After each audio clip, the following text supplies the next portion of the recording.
So welcome everyone. So in this video we will see the introduction of 450 watt two stage solar PV single phase grid inverter. Okay. So first of all we will see the arrangement for the setup. So from the PV side, let us first see the panel distribution point. So you can see in here that this 6 panel, each of 150 watt, are terminated here from our rooftop, and we can connect as of our requirements.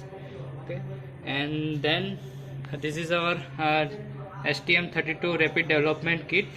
Okay, so for the giving the gate pulses to the boost converter, and for the grid connected inverter, and for the sensing. Okay, and now we will see our HPM module of 450 watt two stage solar PV grid phase single phase grid inverter. So first of all, this is a boost converter, so which will be performing the maximum power point tracking using the perturb and observe method.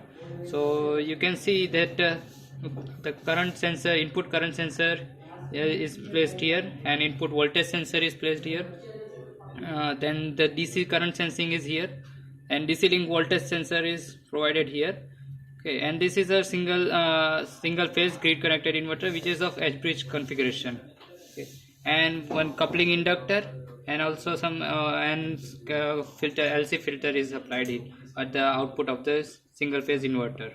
Okay, so you see you are seeing this dotted line, so that you have to externally connect the short link which will be provided with this kit. Okay, so that you will have to externally short it. Okay.